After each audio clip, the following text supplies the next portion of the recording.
आर्य समाज की स्थापना में और थियोसॉफिकल सोसाइटी की स्थापना में जो समानता थी वो ये थी कि हम लोग केवल एक ईश्वर की आराधना करके, वो भी ईश्वर कैसा हो, निर्गुण हो, निराकार हो, अवतार इत्यादि से रहित हो, उसकी कोई निश्चित मूर्ति विधान से पूजा न हो, और साथ साथ हम जन्म के आधार पर किसी भी वर्णाश्रम व्यवस्था का समर्थन न करें।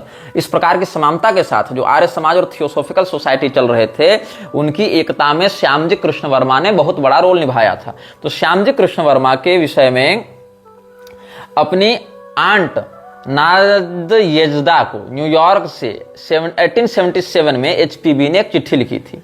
उसने लिखा था कि एचपीबी जो है वो मुल्तान से न्यूयॉर्क आया था और वहाँ पर टीएस के थियोसॉफिकल सोसाइटी के मेंबर्स के साथ रहता था, और उसने नादयेज़दा के चिट्ठी को एचपीबी के माध्यम से दयानंद तक पहुंचवाया था। मतलब जो आंट थी एचपीबी की, उसके बीच में और एचपीबी के बीच में जो संवाद होता था, उस चिट्ठी को श्यामजी कृष्ण वर्मा ने दयानंद तक पहुंचाया था। और आलकट की भी मित्रता इन लोगों से थी, जो कर्नल आलकट, हेनरी आलकट टीएस का फाउंडिंग मेंबर रहा उसके साथ। तो इसमें कृष्ण वर्मा का एक आप वर्णन पढ़ेंगे तो समझेंगे कि ये लोग किस प्रकार से चिंतन करते थे। इसमें क्या कहता है, he is exceptionally beautiful, although of the color of a light coffee, in his long white pajama dress and a white narrow turban on his head with diamonds on his neck and in bare feet. He is really a curious sight among the Americans in black coats and white collars. When one sees him the first time, he seems not more than 25, but there are moments he looks like 100 years old man. कभी कभी उसे देखकर लगता है कि वो 25 साल का नौजवान है, और कभी कभी उसे देखकर लगता है कि वो 100 साल का बूढ़ा है। इतना अंतर ये वर्णन कर रही है।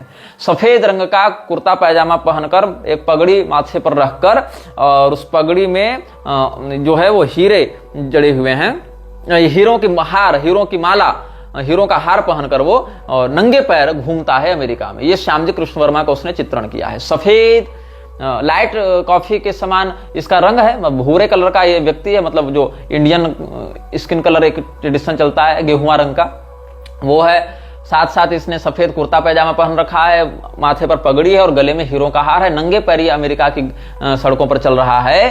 तो वहां पर जो ब्लैक कोट इत्यादि पहने हुए व्हाइट कॉलर वाले जो अमेरिकन हैं, उनके बीच में इसकी एक अलग छवि बनती है और सभी लोग इसकी ओर स्वभावतः आकर्षित होते हैं। तो ये व्यक्ति जो श्यामजी कृष्ण वर्मा, ये बहुत पैसे वाला था, ये बहुत ही धनी व्यक्ति था, और इस व्यक्ति ने अमेरिका में थियोसॉफिकल सोसाइटी को अच्छा खासा दान दिया था। कब दिया था? हालांकि डॉलर की कीमत उस समय कुछ और थी, लेकिन फिर भी $20,000 इसने अमेरिकन थियोसॉफिकल सोसाइटी को दान दिया था। कितना? $20,000। वो भी करेंसी में नहीं, सोने में, गोल्ड में इसने पे किया था। रुपये में, मतलब ये नोट में या कॉइन्स में नहीं पे किया था, इसने गोल्ड में पे किया था, मतलब उतने मूल्य का gold. Krishna Varma was en route to South America the day after this letter was written. इस चिट्ठी के बाद वो अमेरिका गया, South America, but had donated $20,000 in gold to the society before living. अब आगे क्या हुआ? कृष्ण वर्मा के विषय में एचपीबी ने एक दूसरे कृष्ण वर्मा की भी इसमें चर्चा की है। The second Krishna Varma, Shyamji the chief apostle the people and pupil of our Swami will come to the next winter here to teach. He wants to prove by facts and statistics that all the Hindus who were converted into Christianity became drunkards, liars and thieves. ये लोग ईसाई missionary पहले से ही वहां धर्मांतरण का काम कर रही थी। श्रीरामपुर ट्रायो इत्यादि भी लगे हुए थे अपने क्षेत्र में, राजा राममोहन राय ये सब भी लगे हुए थे, जॉन मूर भी अपना काम कर ही रहा था। तो बहुत से हिंदू जो ईसाई मत में परिवर्तित होते जा रहे थे, वो कौन थे, क्या हो रहा उनके परिवर्तन के बाद? वो शराबी बनने लगे, जुआरी बनने लगे, भिखारी बनने लगे, डकैत बनने लगे। तो क्या हो गया? इससे ईसाइयों की छवि बिगड़ने लगी। अरे ये लोग तो चोर होते हैं, ये लोग तो अत्याचारी होते हैं, इस प्रकार से उनकी छवि बिगड़ने लगी। तो इस विषय पर चर्चा, चिंता व्यक्त करने के लिए वो श्यामजी कृष्ण वर्मा को यहां पर बुलाया गया है। तो after telling a tale about his old servants being harassed by urchins in the street of New York, HPB introduces another Krishna Varma. The second Krishna Varma, Shyamji, the chief apostle and pupil of our Swami, will come for the next winter here to teach. He wants to prove by facts and statistics that all the Hindus who were converted into Christianity became drunkards and liars and thieves. अब क्या हुआ, इसमें एक के Paul Johnson ने जो पुस्तक लिखी थी मैडम ब्लावत्स्की, उसमें यह दावा करता है कि दो श्यामजी कृष्ण वर्मा कभी नहीं थे, एक ही श्यामजी कृष्ण वर्मा था और वो कभी अमेरिका नहीं गया। मतलब ब्लावत्स्की ने जो बातें लिखी हैं उसका खंडन करते हुए कह रहा है, इनफैक्ट ये पेज 116 में आपको मिल जाएगा, वहां से बता दे रहा हूं। In fact there was only one Krishna Varma who never visited the founders in America. HPB and Olcott visited neither Milwaukee, Nevada or any other points west of Philadelphia together. The wild stories HPB told her beloved and trusting aunt Nadezhda indicative of an uncontrollable need to exaggerate her relationships with oriental teachers। मतलब इसमें जो है, जो अपना विशेष महत्व बड़े बड़े साधु महात्मा और ज्ञानी ध्यानी के बीच में स्थापित करना चाहती थी एचपीबी, क्योंकि वेदों की भाषा को बदलवाने तक के लिए इसने सोच लिया बात, तो सोच लो कितनी महत्वाकांक्षी महिला रही होगी। तो इसने बहुत कुछ बातें ऐसी कही हैं अपने क्षेत्र में अपने लोगों के ऊपर प्रभाव जमाने के लिए कि लोग उसको एक बहुत ही प्रबुद्ध और बहुत ही विजनरी महिला के रूप में देखना प्रारंभ करें, ऐसा भी एक पक्ष प्राप्त होता है। अब श्यामजी कृष्ण वर्मा थियोसॉफिकल सोसाइटी के हिस्ट्री में एक महत्वपूर्ण फिगर है, इसमें कोई संदेह नहीं, क्योंकि इस नाम का एक वास्तविक व्यक्ति था, वो वास्तविक व्यक्ति इतना धनी हुआ करता था, इसमें कोई संदेह नहीं है। लेकिन आप जब पढ़ेंगे थियोसॉफिकल इनलाइटमेंट जो जॉशलिन गॉडविन की पुस्तक है, वहां पर एचपीबी का एक वर्णन प्राप्त होता है कि California was an early Buddhist centre on account of the migrant workers who came there from across the Pacific. The priest of one California temple, Wong Shin Fu, appeared in New York in April 1877, lecturing in fluent English. He was introduced at a reception given by Blavatsky at her apartment. In Isis Unveiled, she quotes a conversation with him. तो अलग अलग स्थानों से कर्मचारी बाहर भेजे जाते थे ट्रेडिंग करने के लिए, वहां पर बगानों में काम करने के लिए अलग अलग गुलामों के माध्यम से खरीद फरोख्त होती थी। तो बहुत से बौद्धों को भी भेजा गया था। पैसिफिक के पार होते हुए बौद्ध सब जब गए हैं तो कैलिफोर्निया में उन्होंने बौद्धिस्ट टेम्पल का भी निर्माण किया था। वहां का एक हाई प्रिस्ट था वोंग शिन फू, वो बहुत ही अच्छी अंग्रेजी बोलता था। तो अंग्रेजी जब बड़ी धुआंधार बोले, फर्राटेदार बोले, तो लोग उसकी बात को सुनने के लिए प्रभावित हों, तो बौद्ध मत के प्रति आकर्षण बढ़ने लगा। तो ऐसे ही इन लोगों को चाहिए था कि कुछ ऐसे वक्ताओं को चुने जो कि संस्कृत में, हिंदी में, अंग्रेजी में, फ्रेंच में, रशियन में फ्लुएंटली बोल सके, ताकि उसकी वक्तृत्व शैली से प्रभावित होकर लोग थियोसॉफिकल सोसाइटी से जुड़ते रहें। तो 1877 में जो न्यूयॉर्क वर्ल्ड मैगजीन छपी, उसके 30 अप्रैल 1877 में ये अकाउंट पब्लिश किया गया है, जहां वोंग शिन फू ने एचपीबी के मिशनरी कार्यों को और कृष्ण वर्मा से भेंट और मौर्य से भेंट, इन सब की बातों को डिनोट वहां पर किया है। तो एक पुस्तक लिखी गई थी केसी यादव के द्वारा, केएस आर्या के द्वारा भी, Arya Samaj and the freedom movement. तो Arya Samaj and the freedom movement, इस पुस्तक के वॉल्यूम 1 में आप देखेंगे तो 1875 से 1918 इस समय तक की बातों को इसमें डॉक्यूमेंट किया गया है। तो इसमें कृष्ण वर्मा का इन्होंने चित्रण किया है। ये क्या कहता है, a brilliant scholar and leader of the Bombay Arya Samaj who became a loyal theosophist. Born in 1857 to a Brahmin family in Kutch, he was educated in his hometown of Mandavi before completing high school in Bombay. Then there he took a prize in Sanskrit, which was an omen of his future career. In 1875 he married a rich merchant's daughter and shortly thereafter was involving in the founding of the Arya Samaj in Bombay. In 1877 to 1878 he did a propaganda tour through Western India for Swami Vivekananda. After being introduced to the English Sanskritist Professor Monier Williams, he went to England in April 1879 at his invitation. Krishna Varma made his decision after lengthy discussions with HPB and Alkar. तो यहाँ के Paul Johnson का वो दावा भी निरस्त कर दिया जाता है आर्य समाज के ही विशेषज्ञों के द्वारा, जब वहां पर कृष्ण वर्मा के साथ एचपीबी के कनेक्शंस को रिफ्यूट किया है के पॉल जॉनसन ने, तो आर्य समाज के ही लोगों ने कहा, केएस आर्या वगैरह ने जो Arya Samaj and freedom movement लिखी उसमें उन्होंने कहा कि नहीं नहीं, मतलब उससे पहले ही छप चुकी थी पुस्तक, लेकिन वहीं से ये बात खंडित हो जाती है कि कृष्ण वर्मा तो एचपीवी से मिला भी था, अलकट से मिला भी था, ये इंग्लैंड वगैरह गया भी था, और मुंबई में इसी ने दयानंद सरस्वती के साथ मिलकर आर्य समाज की स्थापना भी की थी, उसकी बात को फैलाने दक्षिण भारत में घूमा भी था, एवं ये थियोसॉफिकल सोसाइटी का एक लॉयल मेंबर भी था। इंदुलाल याग्निक ने श्यामजी कृष्ण वर्मा की जीवनी लिखी है जो 1950 में छपी थी। तो Shyamji Krishna Verma life and times of an Indian revolutionary जो 1950 में छपी थी, इंदुलाल याग्निक के द्वारा लिखी गई थी, इसमें कहा गया है कि चूंकि श्यामजी कृष्ण वर्मा संस्कृत का अच्छा विद्वान था और दयानंद की बातों को फ्लुएंटली संस्कृत में वो डिलीवर करता था, इसीलिए थियोसॉफिकल सोसाइटी ने इसके माध्यम से लोगों के मन में अपनी जड़ें बहुत जल्दी स्थापित कर ली, क्योंकि दयानंद की बातों को अंग्रेजी में बता रहा है, संस्कृत में बता रहा है, लोगों को लग रहा है बहुत बड़ा धर्मगुरु को विद्वान है। ये थियोसॉफिकल सोसाइटी का लॉयल था। थियोसॉफिकल सोसाइटी इसको खूब फंडिंग दिया करती थी, खूब इसको स्पॉन्सर किया करती थी। तो क्या हुआ कि इसको इन लोगों ने हाथों हाथ लिया और कहा विदेश भी जाकर आप भाषण दे। तो ऑक्सफोर्ड वगैरह भी गया, तो ऑक्सफोर्ड में गया, वहां पर कुछ अंग्रेजियत भी इसने सीखी। अब संस्कृत तो जानता था, लेकिन अंग्रेजों को बताने के लिए अंग्रेजियत भी जानना जरूरी है। तो दयानंद ने इसको फिर सपोर्ट किया। इसमें क्या कहते हैं Dayanand, because the revival of that language was a key element of his programme, Dayanand welcomed Shyamji to study in Oxford as a means to his end HPV. However, while enthusiastically welcoming Krishna Verma as a fellow of the Theosophical Society, was initially very skeptical about Monier Williams. The same day she wrote to Shyamji welcoming him into the society. 30 मई 1878 को क्या लिखती है हरिचंद चिंतामणि को, Does Monier Williams thinks that he knows better than Swami? Does he imagine that the Arya Samaj will take the insult of making its chief pupil a lackey to carry his Oxford books after him? May be that some Hindus do believe that there is more science in the West than in the East, and then the English know Sanskrit better than the descendants of the Aryans who first spoke it. If he does desire to go to England, then when the branch of the Theosophical Society of the Arya Samaj, इस term पर गौर कीजिएगा, ये कब लिखा गया है? 30 मई 1878 को, दयानंद के ही समकालीन में, नहीं कि बाद में। 30 मई 1878 को क्या लिखा गया है? If he does desire, he मतलब Shyamji Krishna Varma, if he does desire to go to England, then when the branch of the Theosophical Society of the Arya Samaj is established there and in working order, then it would be its duty and pleasure to raise the money to defray the expenses of the mission. सिर्फ पैसा कमाना और अपने mission को आगे बढ़ाना ही लोगों का उद्देश्य था, और थियोसॉफिकल सोसाइटी और आर्य समाज को संयुक्त मर्ज किया गया और इंग्लैंड में इसकी स्थापना आगे बढ़ाने का विचार किया गया था श्यामजी कृष्ण वर्मा के माध्यम से। तो मोनियर विलियम्स जो संस्कृत डिक्शनरी लिख रहा था, उसने दयानंद सरस्वती की बातों का कई बार मजाक उड़ाया कि ऐसी नहीं वैसी नहीं, गलत है।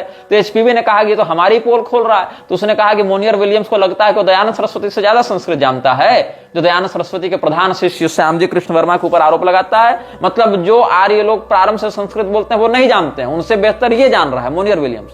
तो मतलब ये लोग उस समय उन लोगों के विरुद्ध भी खड़े हुए जिन्होंने इन लोगों की पोल खोलना चाहा। और इसने यह भी कहा, जब श्यामजी कृष्ण वर्मा को इसने चिट्ठी उसी तारीख को लिखी थी, 30 मई 1878 को ही, ये जो theosophical Society of Arya Samaj वाली बात है कि हम लोग इंग्लैंड में स्थापना करेंगे, फिर इसको सक्रिय करेंगे, खूब पैसा बनाएंगे, अपना मिशन पूरा करेंगे। तो हरिचंद चिंतामण को ये लिखा था इसने, कब? 30 मई 1878 को। किसने? मैडम हेलेना ब्लावत्स्की ने। और उसी दिन श्यामजी कृष्ण वर्मा को इसने लिखा था, while I have no right to obtrude opinions unmasked, yet being European myself and knowing the white race, the English scientific world, I feel like quoting to you one of the very few passages in the Christian Bible which I can thoroughly endorse. Cast not your pearls before swine, nor give that which is holy unto the dogs, for they will return and rend you.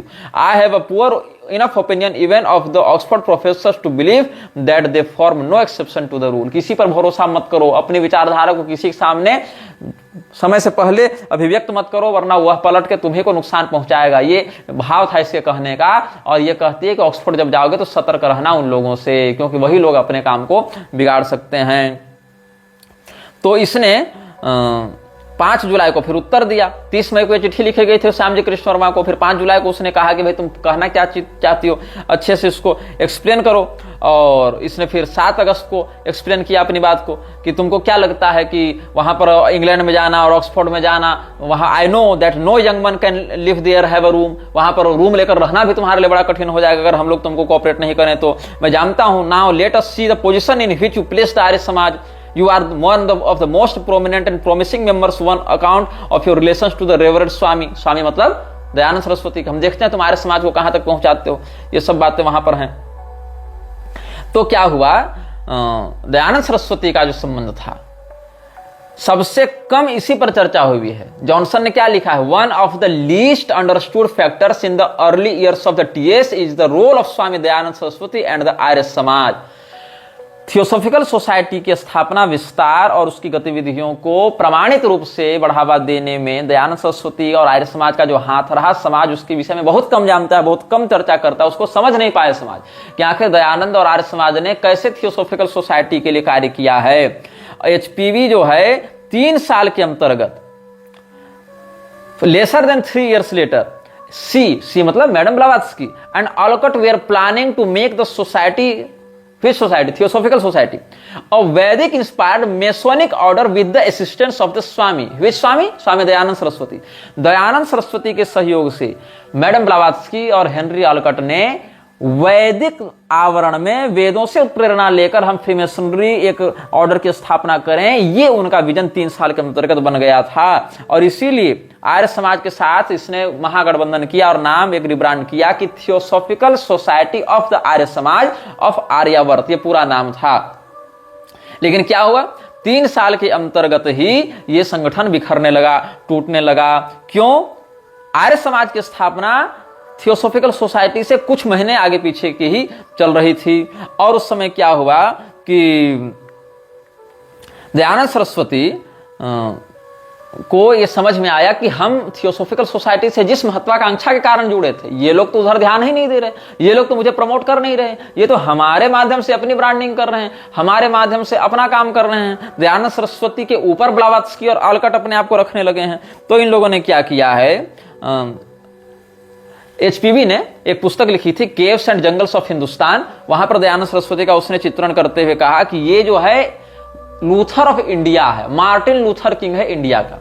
और Martin Luther king का वैश्विक राजनीति में या अर्थव्यवस्था में क्या योगदान रहा, ये किसी से छिपा हुआ नहीं है, इसलिए हम उस विषय पर चर्चा नहीं करेंगे। इन लोगों ने दयानंद को लूथर ऑफ इंडिया की उपाधि दी है। और पहले तो खूब इसने तारीफ की है इसकी। He is considered the greatest Sanskritist of contemporary India and is the complete enigma to everyone. He appears in the arena of reform only 5 years ago. Until then, he lived as a hermit in the jungle, like the ancient gymnosophists mentioned by the Greek and Roman writers. ये सब with the help of mystics and anchorites, he studied the chief philosophical systems of Aryavarta and the occult meaning of the Vedas. ये सब आगे करते गया है। The impression he produced was remarkable and he acquired the surname Luther of India, wandering from one town to another, today in the south, tomorrow in the north, and travelling from one end to the country to the other with incredible swiftness. ये सब लिखते गई है। तो इसने दयानंद सरस्वती का इतना महिमा मंडन कर दिया ब्लावात्स्की ने। ब्लावात्स्की कौन थी, किन संस्थाओं से जुड़ी हुई थी, किन रोसिक्रूशंस फ्रीमेसन्स के लिए काम करती थी, ये समझ सकते हो। तो दयानंद को महिमामंडित करने के लिए इसने बहुत कुछ लिखा। तो दयानंद को लगा कि ये तो हमको सर्वोच्च सर्वज्ञ धर्मगुरु के रूप में स्वीकार कर लेगी। जैसे कि ये क्या कहती है कि दयानंद ने क्या क्या किया है, थंडरिंग अगेंस्ट आइडल वर्शिप, मूर्ति पूजा के विरुद्ध वज्रपात करते हुए। The great orator fights with all his might against caste, infant marriage and superstition. अंधविश्वास के विरुद्ध लड़ता है ये सन्यासी, और बाल विवाह के विरुद्ध लड़ता है, जाति प्रथा के विरुद्ध लड़ता है। Chastising all the evil grafted on India by centuries of इसमें कुछ प्रिंटिंग मिस्टेक है, कैजुइस्ट्री लिखना चाह रहा होगा, miss interpretation of the Vedas. He स्क्वायरली and fearlessly blames the Brahmanas for them, declaring them in the hearing of the masses guilty of humiliation of their country. Once great and independent, now fallen and enslaved, India has never witnessed a more learned Sanskrit scholar, a deeper metaphysician, a more wonderful orator, and a more fearless denunciator of every evil than Dayananda since the time of Shankaracharya.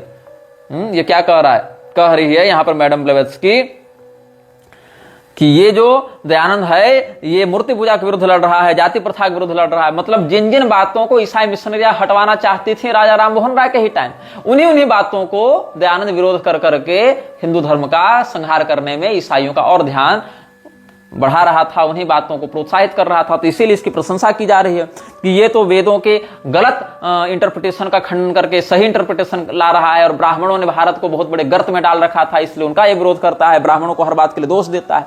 और ये बात जान लो, जो कोल्हापुर का साहू घाट गए था वो भी ब्राह्मणों के विरुद्ध लड़ने के लिए ईसाई मिशनरियों के साथ मिला हुआ था, खुलेआम आर्य समाज का समर्थन करता था, आर्य समाज को स्पॉन्सर करता था, और आर्य समाज भी यही मूर्ति पूजा और ब्राह्मणों की व्यवस्था और सनातन धर्म ग्रंथों का अप्रामाण्य बताना, उनको जाल और मिथ्या ग्रंथ बताना, ये सब में लगा हुआ था। इसीलिए इसकी प्रशंसा की जा रही थी कि इससे बड़ा विद्वान तो कोई है ही नहीं ये सब। लेकिन क्या हुआ, दयानंद सरस्वती बन गया शत्रु। इतनी प्रशंसा सुनने के बाद, इतने प्रशंसकों के बाद भी शत्रु क्यों बन गया? क्योंकि दयानंद सरस्वती चाहता था कि इसी को सनातन धर्म का सबसे बड़ा धर्मगुरु मान लिया जाए। हालांकि दयानंद सरस्वती के साथ अपनी स्वार्थ सिद्धि न होने के बाद शंकराचार्य, जो श्रृंगेरी के शंकराचार्य थे उस समय, उनकी प्रशंसा में ही बहुत कुछ लिखा है ब्लावत्स्की ने। मतलब जिससे काम निकालना चाहती थी वहीं पर जुड़ जाती थी, उसी को अपने प्रभाव में लेती थी, उससे अपना काम करवाना चाहती थी। क्या हो गया, दयानंद सरस्वती ने आर्य समाज की विचारधारा को थियोसॉफिकल सोसाइटी के ऊपर थोपना प्रारंभ किया कि नहीं, हम जो कहें वही होगा, हम जैसे करेंगे वैसे ही होगा। और फ्रीमेसनरी में ऐसा कभी नहीं चलता है। इसीलिए बाद में दयानंद की मृत्यु भी संदिग्ध और रहस्यात्मक तरीके से हुई है। आगे तुम खुद समझदार हो, अगर इतने समय से इन बातों को सुन रहे हो, फॉलो अप कर रहे हो। तो क्या हुआ, HPB notes that Dayananda become a declared enemy of the TS and its followers. क्यों? फाउंडर्स। क्यों? She adds that the Swami had mistakenly hoped that all TS members would regard him as a supreme leader which conflicted with the policy of the society. मतलब दयानंद ने theosophical society की संस्थागत विचारधारा के ऊपर स्वयं को स्थापित करने का प्रयास किया था। इसीलिए बाद में यह संगठन टूटने लगा, और जो व्यक्ति दयानंद सरस्वती की चापलूसी नहीं करता था उसको थियोसॉफिकल सोसाइटी से निकलवाने के लिए जोर देने लगता था। इसीलिए दयानंद सरस्वती का बहिष्कार कर दिया TS ने। The demand that those who did not follow the Swami be expelled from the Theosophical Society was the last straw and the alliance was dissolved. ये सब हो गया। तो इसीलिए क्या हुआ, the result of all this was that all intelligentsia of the Arya Samaj joined the Theosophical Society and severed all relations with the Swami fanatic who called the society the faithless fairing his. बाद में दयानंद को इन लोगों ने क्या कहा कि एक पागल था जिसके साथ हमने हाथ मिला लिया, और दयानंद ने कहा कि ये लोग स्वयं श्रद्धाहीन मूर्ख हैं, इनसे हम क्या जुड़कर करें। अब क्या हुआ, स्वामी जो है दयानंद सरस्वती, उसके विषय में क्या कहती है, इन अनदर फुटनोट क्या लिखती है वो, Blavatsky repeating her charge that the Swami became a fanatic bigot who expected all TS members to follow his version of Hinduism. She calls Vedanta the best and purest of Indian philosophies. The Swami, an opponent of the Vedanta, substitutes for it the Vedas in their dead letter form, which he interprets according to his own wishes and tastes. मतलब इसने ये कहा कि दयानंद ने जो वेदों का भाष्य किया। अच्छा देखो, इससे पहले खूब तारीफ करती थी दयानंद की। क्या कहती थी कि ब्राह्मणों ने मिस इंटरप्रीट किया है वेदों को, ब्राह्मणों ने वेदों की गलत परिभाषा लिखी है, गलत व्याख्या की है, और दयानंद सही वाली बात बता रहा है। और दयानंद जैसा विद्वान भारत ने शंकराचार्य के बाद, आदि गुरु के बाद दूसरा नहीं देखा था, वह दयानंद पैदा हुआ है। लेकिन जब दयानंद, मतलब वही है चोर चोर मौसेरे भाई, और दोनों मौसेरे भाइयों में जब झगड़ा हुआ तब क्या कहती है दयानंद के विषय में ये कि नहीं, दयानंद तो बहुत बड़ा मूर्ख था, बहुत बड़ा पागल था, जिसने यह उम्मीद कर ली कि हम सब थियोसॉफिकल सोसाइटी वाले उसके ही बताए चश्मे से हिंदुइज्म को देखना प्रारंभ करें। वो कह दे तो कोई चीज प्रामाणिक हो जावे, और वो कह दे तो कोई चीज गलत हो जावे। यहां टकराहट होने लगी इन दोनों में। तो क्या कहती है कि स्वामी दयानंद सरस्वती चाहता है कि हम वेदों की वह परिभाषा ही समाज में लागू कर दें जो हम अपने अनुसार, अपने इच्छा के अनुसार पकड़ना या छोड़ना चाहते हैं। Substitutes for it the Vedas in their dead letter form which he interprets according to his own wishes and tastes. इसीलिए new Luther of the East who follows the path chosen by the followers of Loyola, ये सब बातें उसने बहुत कुछ लिखी हैं। Old diary leaves और का वॉल्यूम 1 में उसने दयानंद सरस्वती के विषय में, किसने, ऑलकट ने भी बहुत कुछ बातें कही हैं। और 1877 में जाकर बहुत कुछ विरोधाभास और भी देखने को मिलता है। और डॉक्टर पेबेल्स और मूलजी ठाकर से, ये सब के विषय में भी हम आपको बता ही चुके हैं। और दयानंद सरस्वती के विषय में फिर ये जो संगठन है वो जब आपस में आया था तब लगा था कि हम लोग दोनों की विचारधारा एक है, लेकिन दयानंद ने अंत में क्या करना प्रारंभ किया, इसने कहा कि नहीं, हम ही विश्व गुरु बनेंगे, हम ही जगत गुरु बनेंगे, तुम्हारी पूरी संस्था हमारे लिए काम करेगी। तो इन लोगों ने कहा तुम निकलो, तुम अपना पहली फुर्सत में निकल जाओ। फिर दयानंद को निकाल दिया गया, फिर दयानंद ने इनको गाली बकनी शुरू की। तो यही सब इन लोगों के साथ हुआ था। Harishchandra Chintaman was the president of the Bombay Arya Samaj, who became Olcott's main correspondent in India. Chintaman introduced the Swami to Olcott and handled all correspondence between them. He assured Olcott that the beliefs of Arya Samaj were entirely compatible with those of the Theosophical Society and recommended amalgamation of the two bodies. This was agreed for the reasons which Olcott explained later.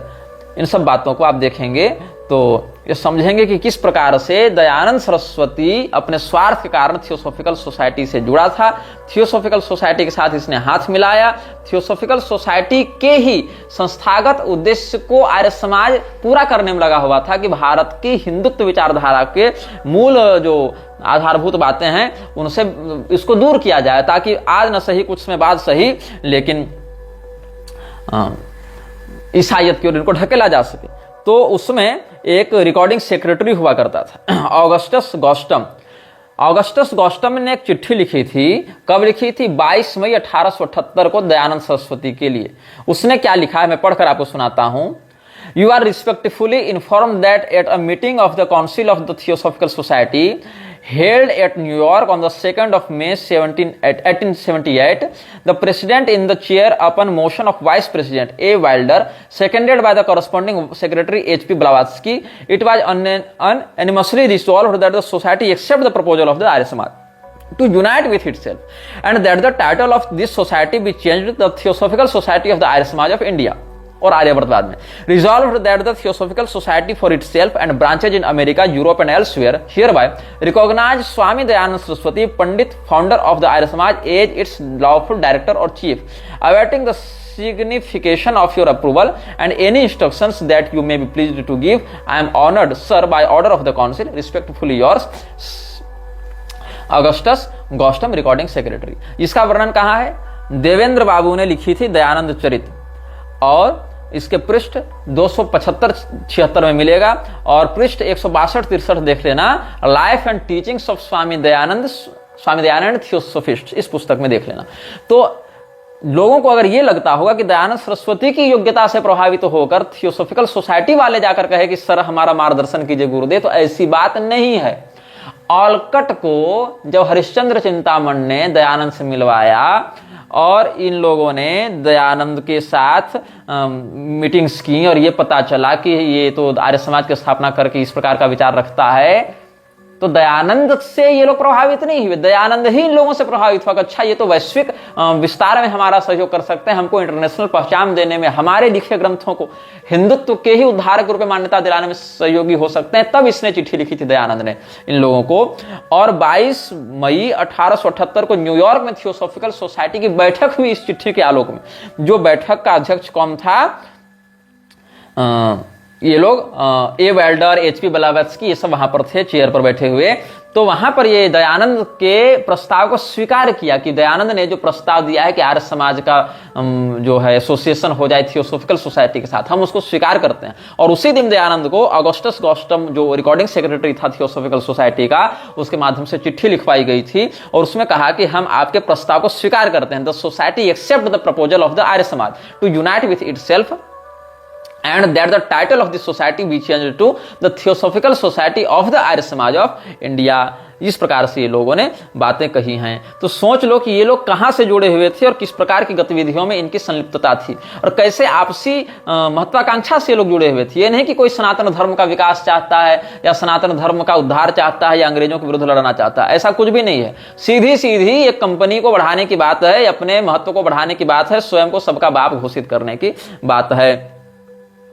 तो दयानंद सरस्वती की एक व्यक्ति ने बड़ी तारीफ की है, जिसको आर्य समाज बहुत कोट करता रहता है। उस व्यक्ति का नाम और परिचय मैं बाद में बताऊंगा, पहले बताऊंगा उसने कहा क्या है। दयानंद सरस्वती के विषय में एक व्यक्ति लिख रहा है, मैं पढ़कर बताता हूं। Dayanand Saraswati was and no doubt still is one of the greatest reformers and spiritual forces India has known in recent times. His dominant personality has I found extraordinary reflection in the virility of the Arya Samaj movement and in almost every one of its adherents. ये सब बातें उसने आगे लिखी हैं। और Dayanand College at Lahore is itself a monument to the efforts of members of the Arya Samaj under the inspiration of their great leader, and the Gurukul Academy at Haridwar exemplifies the very rightful eagerness of many Samajists to revive the ancient ideal and traditions of Hindu education। ये सब आगे होते हुए कहता है कि the Arya Samaj is thus one of the great forces drawing India to her destiny, and I am glad therefore to have had this opportunity of paying my tribute to its work and worth and work। ये बातें एक व्यक्ति ने कही हैं, जिसका बहुत प्रचार करते हैं आर्य समाज वाले कि देखो हमारी प्रशंसा अंग्रेजों ने की और ये सब ने की, ये सब भी हमसे प्रभावित थे। इसने कहा कि आर्य समाज बहुत बढ़िया काम कर रहा है, दयानंद ने बहुत बढ़िया काम किया, अद्वितीय विद्वान, अद्भुत व्यक्तित्व उसका, उसके समान कोई दूसरा नहीं, भाई की टक्कर में दूसरा कोई हो ही नहीं सकता, ये इसने कहा। इसका नाम क्या था? इतनी चापलूसी करने वाले का नाम था जॉर्ज सिडनी अरुंडेल।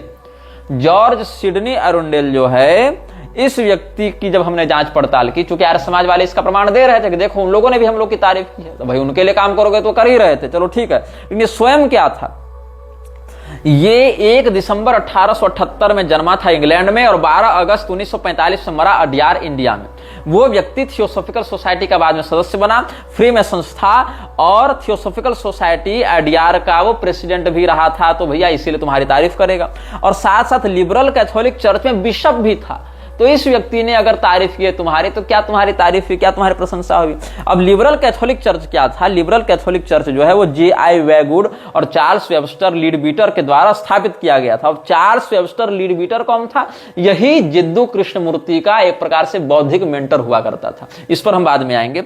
ये जो लोग दो जो थियोसॉफिस्ट थे, उन्होंने लिबरल कैथोलिक चर्च की स्थापना की थी और इसी चर्च का एक बिशप था जॉर्ज सिडनी अरुंडेल। अब भाई कोई ईसाई मिशनरी अगर देख रही है कि तुम्हारे धर्मगुरु के रूप में स्थापित होकर कि व्यक्ति पुराणों को प्रक्षिप्त कह रहा है, मिलावटी कह रहा है या प्रामाणिक कह रहा है, मूर्ति पूजा का खंडन कर रहा है, वर्णाश्रम व्यवस्था का शास्त्रीय प्रारूप का विरोध कर रहा है, तो तुम्हारी प्रशंसा तो करेगा ही, क्योंकि उसकी मिशनरी जो है जिस हिंदू को ईसाई बनाना चाहती है वो अंततः इसी प्रकार की छद्म नास्तिकता के माध्यम से ही तो ईसाईयत की ओर आएगा।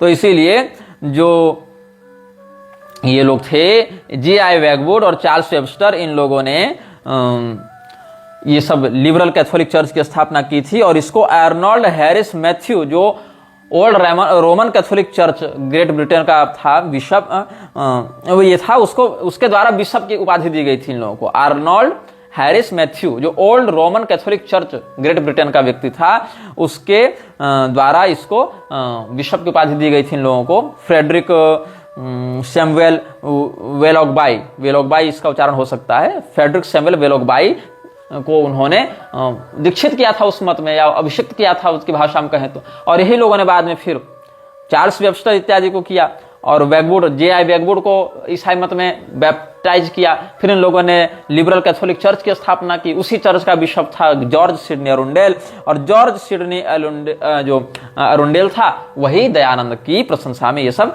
लिखता रहा था। तो इसमें बीच में हमने एक व्यक्ति का नाम लिया था जिसका नाम था मौर्य।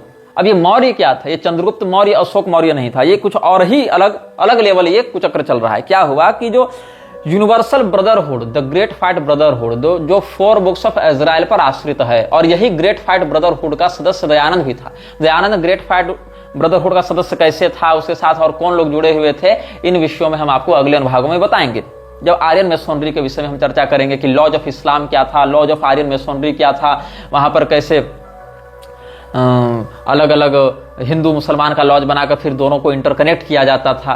तो आर्यन मेसोनरी पर चर्चा करेंगे। कहाँ उसका वर्णन है, एक एक पुस्तक का नाम लेकर, एक एक बातों को बताकर आपको हम संदर्भ देकर पुस्तक, एडिशन, लेखक, पेज सब बताएंगे। कहाँ कहाँ से पढ़ के आपको बता रहे हैं। लोग कमेंट में पूछते हैं कि ये सब बातें आप कहाँ से बता रहे हैं। हम सब रेफरेंस वीडियो में ही देते जाते हैं। तुम वीडियो ध्यान से सुनोगे वही सारा रेफरेंस तुमको मिल जाएगा, कहाँ से बता रहे हैं। तो ब्लावात्स्की ने एक दावा किया था कि अलेक्जेंडर व्लादिमीरोविच गोलित्सिन, जो एक रशियन राजकुमार हुआ करता था। तो गोलित्सिन क्या है? गोलित्सिन रूस का दूसरा सबसे संभ्रांत और विशाल राजवंश माना जाता है। वहां के राजकुमार अलेक्जेंडर व्लादिमीरोविच के साथ अलेक्जेंडर व्लादिमीरोविच, थोड़ा उनके नामों के उच्चारण में कठिनाई हो जाती है कई बार। तो अलेक्जेंडर व्लादिमीरोविच गोलित्सिन, ये जो रशियन फ्रीमेसन हुआ करता था, वो ब्लेवेत्स्की का मेंटर था या मित्र कह सकते हैं, या उसका जो उत्प्रेरक था।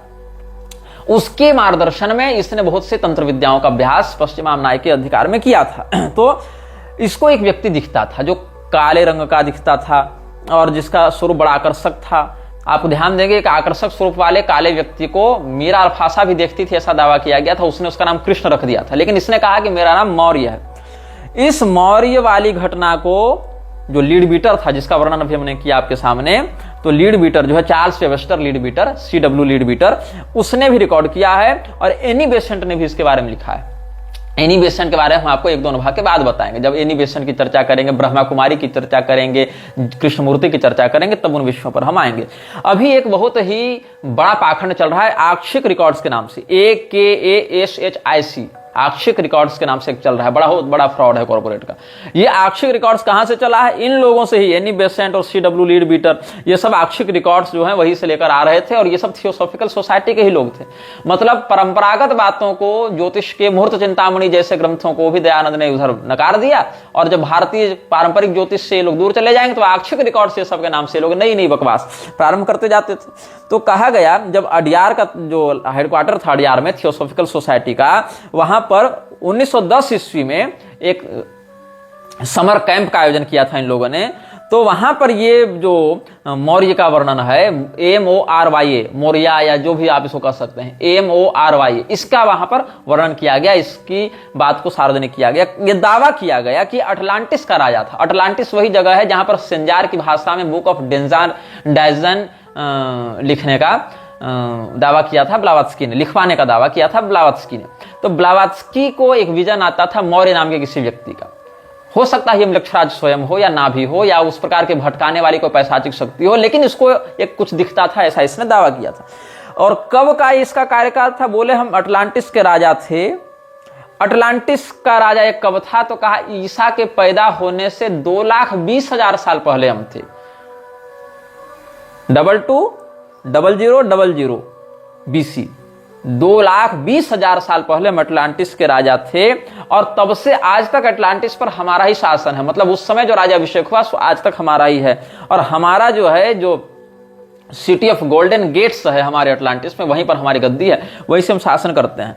और एसेंडेड मास्टर्स या चर्च इंडिविजुअल में जिन लोगों का हमने नाम बताया था, उसमें लोगों ने गौतम बुद्ध को भी डाल रखा है, मैत्रेय को भी डाल रखा है, जीसस को डाल रखा है, जीसस की अम्मा को भी डाल रखा है, कन्फ्यूशियस को डाल रखा है, सेंट जर्मिनिया को डाल रखा है। ये सबको इसने वहां इंडिविजुअल मास्टर्स या इंडिविजुअल चर्च या एसेंडेड मास्टर्स की उपाधि दे रखी थी ब्लावत्स्की ने। तो कहा कि हम ही एसेंडेड मास्टर्स के बहुत से प्रारूपों में अवतार लेकर आते रहते हैं। तो पूछा गया कि तुम कौन हो भैया, कहां कहां तुम आते हो? तो इसने क्या दावा किया कि हम जीसस को ज्ञान देने वाले 3 बुद्धिमान लोगों में से एक हैं, जिसमें मेल्चियोर का नाम था, MELCHIOR। अब मेलेचियोर जो भी हो सकता है इसका उच्चारण, जीसस, ईसा, जेशुआ, बहुत कुछ नाम आ जाते हैं ना उच्चारण, ये था। और मैं ही अब्राहम भी था, अब्राहम के रूप में भी मेरा ही जन्म हुआ था। कैमलॉट का जो किंग आर्थर हुआ ना इंग्लैंड का राजा, वो भी मैं ही था, उसके रूप में मेरा ही पुनर्जन्म हुआ था। और जो कैंटरबरी का जो आर्क बिशप था थॉमस बैकेट, उसके रूप में भी मेरा ही पुनर्जन्म हुआ था। यहां तक कि मुगल बादशाह अकबर के रूप में भी हम ही पुनर्जन्म लेकर आए थे। शम्स तबरेजी के बारे में आप खोज लेंगे, वो भी हमारा ही पुनर्जन्म था। सर थॉमस मोरे, वो भी मेरा ही पुनर्जन्म था। सर्जियस ऑफ रेडोनेज, वो भी मेरा ही था।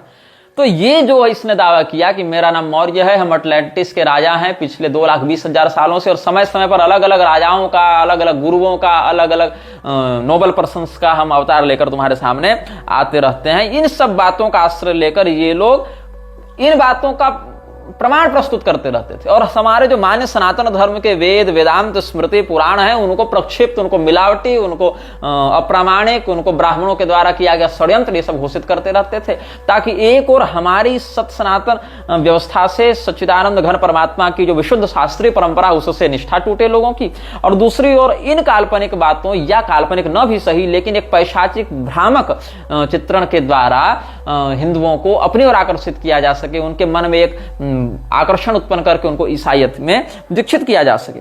इस प्रकार से ये लोग बहुत कुछ कहते रहे थे। और थियोसॉफिकल सोसाइटी, आर्य समाज दोनों आपस में हाथ मिलाकर, आपस में गठबंधन करके हिंदुओं की ही मान्यता के विरुद्ध जाकर, और वो भी हिंदू धर्मगुरु का वेश बनाकर, हिंदुओं को नास्तिकता की ओर, या कहें तो अर्धनास्तिकता की ओर, या कहें तो कम से कम स्व कुल परंपरा विरोधी के रूप में स्थापित करके क्रमशः, जिसकी जैसी मूर्खता, कम से कम अपनी कुल परंपरा ही छोड़ दो एक पीढ़ी के लिए, तो दूसरी पीढ़ी में अर्धनास्तिकता आ जाएगी, तीसरी पीढ़ी में पूर्ण नास्तिकता आ जाएगी, चौथी पीढ़ी तो कन्फर्म मिलेच्छ बन जाएगी। तो कम से कम आज ना सही लेकिन 200 साल के बाद सही, लेकिन अंत तो इसका वही होगा ना, सुरोपायतम दे देकर इसको मारो। इस प्रकार से षड्यंत्र ये लोग करते रहे। अब आर्यन मेसोनरी क्या है, इस विषय में हम आपको अगले अनुभाग में बताएंगे। यह वीडियो जल्द ही हटा दिया जा सकता है। कृपया थर्ड पार्टी ऐप्स का उपयोग करके डाउनलोड करें। आप इस वीडियो को अपने चैनल पर फिर से अपलोड भी कर सकते हैं।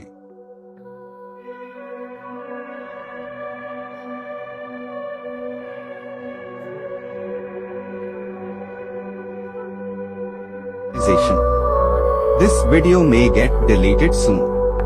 Please download using third-party apps. You may also re-upload this video on your channels. Thank you.